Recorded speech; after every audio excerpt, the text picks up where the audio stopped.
Anne, stérile qu'elle était, a pleuré pour avoir un enfant. Zéro résultat.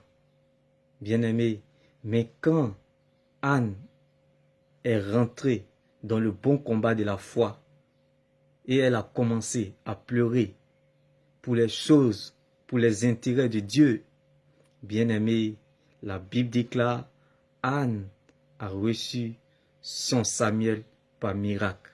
Bien-aimé, ne pleure pas pour les choses terrestres, mais pleure plutôt pour la foi. Pleure plutôt pour les intérêts de Dieu. Pleure plutôt pour les choses de Dieu, comme le cas d'Anne. Dieu se souviendra de toi. Bien-aimé, sache que, bien-aimé, si Anne voulait regarder la parole de sa situation, si Anne voulait regarder la parole de sa maladie, si Anne voulait regarder la parole de sa stérilité, elle n'aurait pas enfanté Samuel. Bien-aimé, ne regarde pas à ce que tu vois, mais regarde à ce que Dieu t'a dit. Regarde les intérêts de Dieu. Focalise-toi sur les intérêts de Dieu malgré tout, comme le cas d'Anne, et tu verras la différence. Bien-aimé, regarde la réalité, mais vois la vérité, qui est sa parole. Bien-aimé, laisse-moi t'annoncer cette bonne nouvelle. Si Anne voulait regarder la parole de ses pleurs, elle n'aurait pas enfanté Samuel.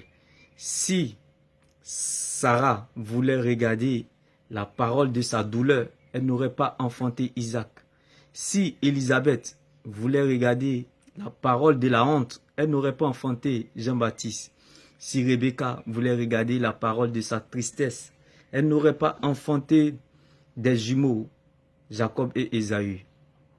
Donc sache que, bien-aimé, ce n'est pas, bien-aimé, la parole de la situation qui compte, mais ce sont les intérêts de Dieu dans ta vie qui comptent.